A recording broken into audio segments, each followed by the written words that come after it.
नमस्कार, मैं हूं आमिल बेग। आप देख रहे हैं सिटी बुलेटिन न्यूज़। पेश हैं आज के प्रमुख समाचार। मर्यादा पुरुषोत्तम भगवान श्री राम एयरपोर्ट लगभग तैयार हो गया है। अच्छी खबर यह है कि जुलाई में घरेलू उड़ान सेवा शुरू करने का दावा किया गया है। डायरेक्टर एयरपोर्ट विनोद कुमार ने आज बताया कि रनवे का 95% कार्य पूरा कर लिया गया है, जबकि टर्मिनल का 75% काम पूरा है। जून के पहले सप्ताह तक रनवे का काम जहां पूरा हो जाएगा, वहीं जुलाई तक टर्मिनल का भी काम पूरा कर लिया जाएगा। एयरपोर्ट परिसर के नई बिल्डिंग में जल्द ही शिफ्टिंग हो जाएगी। एयरपोर्ट का कार्यालय उसमें शिफ्ट होगा और प्रशासन के सहयोग से जमीन के अधिग्रहण का काम हो रहा है और जिलाधिकारी की भी आज उन्होंने तारीफ की है। राम मंदिर के मॉडल की तरह अयोध्या का श्री राम एयरपोर्ट का जो गेट है वो बनाया जा रहा है और जो उस पर पत्थर लग रहे हैं, राम मंदिर में भी उसी तरह के पत्थर लगाए गए हैं और एयरपोर्ट के गेट पर भी ऐसे ही पत्थरों को लगाने की तैयारी है। तो अच्छी खबर यह है कि मर्यादा पुरुषोत्तम भगवान श्री राम एयरपोर्ट लगभग तैयार है और जुलाई में अगर सब कुछ ठीक ठाक रहा तो घरेलू उड़ान सेवा शुरू कर दी जाएगी। डायरेक्टर एयरपोर्ट विनोद कुमार ने आज पत्रकारों को बताया कि जुलाई तक सभी कार्य पूरे कर लिए जाएंगे। एयरपोर्ट पर रनवे का काम लगभग पूरा हो ही चुका है, बस कुछ ही दिनों में पूरा हो जाएगा। वो मई एंड तक हम उम्मीद करते हैं, नहीं तो जून के फर्स्ट वीक में बिल्कुल पूरा हो जाएगा रनवे का काम। और जहाँ तक बिल्डिंग का काम है, बिल्डिंग का काम उम्मीद है कि जुलाई में पूरा हो जाएगा। अब तक कितने % काम पूरे हो चुके हैं? लगभग 75% काम पूरा हो गया है बिल्डिंग का भी, और रनवे का 95% काम पूरा हो गया है। और अभी आप देख रहे हैं कि एक यूनिवर्सिटी बिल्डिंग है, हम लोग जल्दी ही उसके अंदर अपना ऑफिस भी शिफ्ट करने वाले हैं। जैसे जो दिक्कतें आ रही है अभी तक जो है, जैसे जो लोगों का मकान है इसके लिए दिक्कतें, थोड़ी सी ऑब्स्टेकल्स के लिए दिक्कतें आ रही हैं हमें। लोग थोड़ा सा इतनी जल्दी नहीं मानते हैं, लेकिन प्रयास जारी है और प्रशासन के सहयोग से, लेखपाल जी के सहयोग से और तहसीलदार के सहयोग से, हमारे डीएम साहब भी हमारे बहुत कोऑपरेटिव हैं, तो उनके सहयोग से हम लोग ऑब्स्टेकल्स को गिराने में भी लगे हुए हैं और जून एंड तक सारे ऑब्स्टेकल्स उम्मीद है हम लोग क्लियर कर लेंगे। कब तक यहाँ पे संचालन शुरू हो जाएगा? संचालन के लिए वैसे तो जुलाई 2023 की डेट है और हमारी पूरी कोशिश है कि हम उस टारगेट को अचीव करें और जुलाई तक ही हम इसको ऑपरेशंस में ले आएँ एयरपोर्ट को। क्या नाम है सर? मेरा नाम विनोद कुमार है और मैं यहाँ एयरपोर्ट डायरेक्टर के पद पर अभी नियुक्त किया गया हूँ। और रामनवमी के पावन अवसर पर मुझे बहुत खुशी है कि रामनवमी के पावन अवसर पर मैंने यहाँ इस अयोध्या एयरपोर्ट को ज्वाइन किया है और कल रामलला जी के दर्शन किए मैंने पत्नी सहित, और वहाँ भी आशीर्वाद लिया, हनुमानगढ़ी के दर्शन किए। और आप लोगों के सहयोग से उम्मीद करते हैं कि इस एयरपोर्ट की जो प्रगति जो है दिन पर दिन होती रहे और चहुमुखी विकास करे। किन सुविधाओं से लैस होगा ये वैसे तो बाद में अंतर्राष्ट्रीय एयरपोर्ट बनना है और अभी हम फेज़ फर्स्ट के अंदर डोमेस्टिक एयरलाइंस ही शुरू करेंगी अभी ऑपरेशंस, बाद में इसको हम अंतर्राष्ट्रीय स्तर तक लेके जाएंगे फेज़ 2 के अंदर। तो आपने सुविधा की भी तैयार की होगी? सुविधाएं यात्रियों के लिए पूरी सुविधाएं रहेंगी इसके अंदर, जैसे प्रस्थान आगमन की सुविधाएं हैं और बाकी सभी सुविधाएं जो अंतर्राष्ट्रीय स्तर की सुविधाएं इस एयरपोर्ट। अयोध्या के राम जन्मभूमि थाना क्षेत्र स्थित सिंगार हाट राम पथ पर चल रहे दुकान निर्माण के दौरान रविवार को दोपहर अचानक ब्लास्ट के बाद एक व्यक्ति गंभीर रूप से घायल हो गया। उसे घायलावस्था में जिला चिकित्सालय भर्ती कराने के बाद मेडिकल कॉलेज दर्शन नगर रेफर किया गया है। उसकी हालत गंभीर बताई जा रही है। दरअसल अयोध्या में रामपथ सड़क चौड़ीकरण में सुनील कुमार पुत्र प्रेम नारायण गुप्ता की भी दुकान टूट गई थी, जिसमें पिछले कई दिनों से मरम्मत का काम चल रहा है। आज काम कर रहे झुनकी घाट निवासी अनिल कुमार पुत्र राम दुलारे के पास तेज ब्लास्ट हुआ और वह घायल हो गया। पूरे घटनाक्रम की जानकारी देते हुए सीओ अयोध्या शैलेंद्र प्रताप गौतम ने बताया कि भवन निर्माण करने वाले मिस्त्री अनिल को जीने के नीचे पॉलीथीन में 5-6 दीपावली वाले पटाखे मिले थे। अनिल ने एक पटाखे में आग लगाया, तभी सारे एक साथ फट गए। धमाका इतना जोरदार था कि निर्माण स्थल के पास का पत्थर भी उखड़ गया। इस दौरान अनिल के हाथ में गंभीर चोट आई और उसे जिला चिकित्सालय श्री राम चिकित्सालय ले जाया गया, जहां से डॉक्टरों ने उसे मेडिकल कॉलेज रेफर कर दिया है। घटनास्थल पर भारी मात्रा में पुलिस बल और फॉरेंसिक टीम पहुंची और जांच शुरू हुई। 28/5/23 को अपराह्न करीब 2 बजे सुशील कुमार मोदनवाल, जिनके मकान में कंस्ट्रक्शन का काम चल रहा था, वहां पर रिपेयरिंग के दौरान एक थैली में 5 पटाखे, सुतली पटाखे जो दिवाली पे चलाए जाते हैं, रखे हुए मिले, जिनको काम कर रहे मिस्त्री अनिल कुमार निवासी झुनकी घाट द्वारा चलाने का प्रयास किया गया। इसी क्रम में सारे पटाखे एक साथ चल गए, जिससे उनके हाथ पर चोटें आ गई तथा शरीर के अन्य हिस्सों पर भी चोटें आ गई हैं और घायल को उपचार हेतु भेज दिया गया है। मौके का बम डिस्पोजल स्क्वाड द्वारा निरीक्षण करा लिया गया है। दिवाली पर चलाए जाने वाले पटाखों के द्वारा ही यह घटना कारित हुई है। मौके पर स्थिति सामान्य है, जांच जारी है। अयोध्या में राष्ट्रीय लोकदल का कुनबा बढ़ गया है। आम आदमी छोड़कर आज दर्जन भर युवा आरएलडी में शामिल हो गए। आम आदमी पार्टी के छात्र सभा के जिलाध्यक्ष विकास वर्मा ने आज पार्टी छोड़ दी और दर्जनों साथियों के साथ राष्ट्रीय लोकदल की सदस्यता ग्रहण की। राष्ट्रीय लोकदल अवध क्षेत्र के अध्यक्ष चौधरी राम सिंह पटेल ने सभी को सदस्यता दिलाई और पार्टी का झंडा देकर के उन्हें विधिवत पार्टी में शामिल किया। जिलाध्यक्ष बलराम यादव और निवर्तमान युवा राष्ट्रीय लोकदल के जिलाध्यक्ष राम शंकर वर्मा की मौजूदगी में यह शपथ ग्रहण हुआ।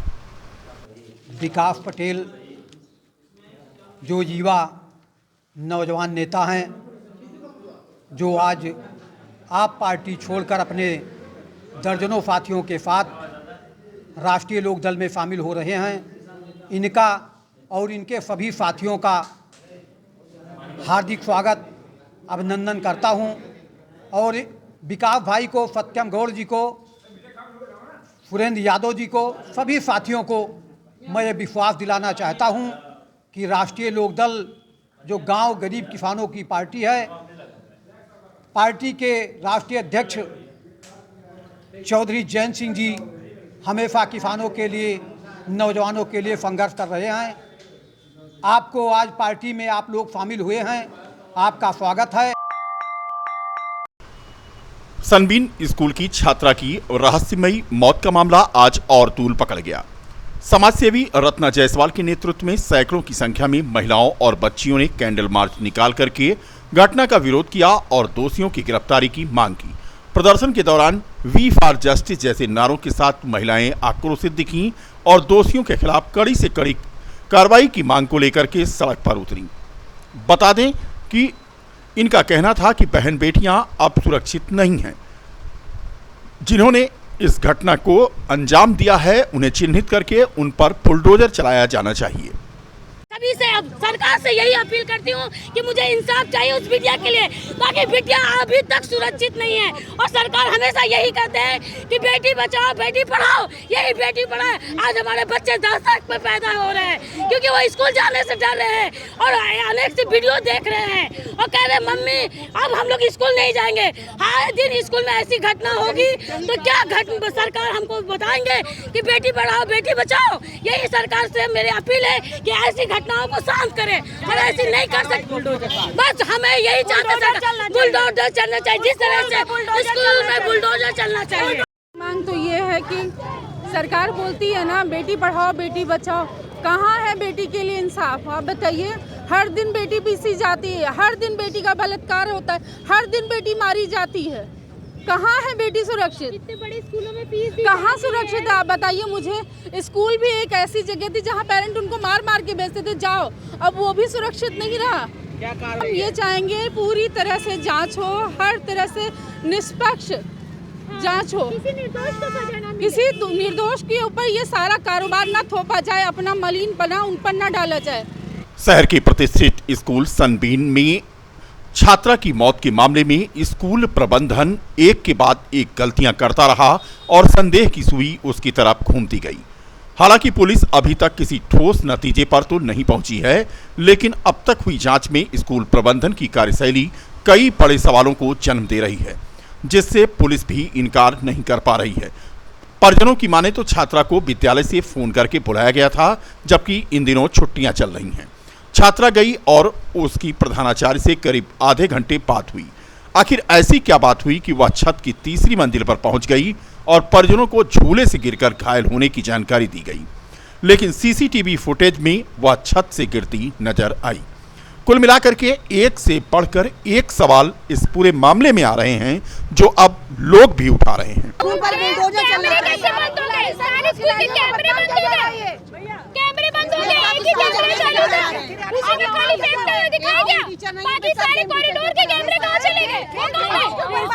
प्रिंसिपल से पूछा जाए कि उन्होंने फोन करके क्यों बुलाया था, किस लिए बुलाया था, उसका जवाब उनसे लेना ही चाहिए, नहीं तो उनको पहले ऐसा क्यों है जो है। रायबरेली रोड पे इतने हॉस्पिटल के साथ ये काम हुआ है। रायबरेली रोड पे इतने हॉस्पिटल है, उसको राजेश्वरी क्यों ले जाएगा, इतने हॉस्पिटल इस रोड पे हो कहां है। सनबीन स्कूल में हुई छात्रा की रहस्यमयी मौत के मामले में पुलिस की कार्यप्रणाली पर भी लोग सवाल खड़े कर रहे हैं। सवालों के सवाल बराबर उठ रहे हैं, लेकिन जवाब अभी तक नहीं है। कुल मिलाकर के छात्रा की मौत की मिस्ट्री अभी भी उलझी हुई है। हमारे अयोध्या में जिस तरह से एक बालिका की हत्या हुई है और उसको छुपाने का कार्य किया गया है, इस तरह से बहुत ही संगीन अपराध है और इस पर पूरे प्रशासन ने कि जिस तरह से अभी बहुत ही संक्षेप में रखा है, बचाव पक्ष में क्या क्या प्रकरण है, ये सारी चीज़ें जो भी कार्रवाई कर रही है, इस पर जहाँ तक जो भी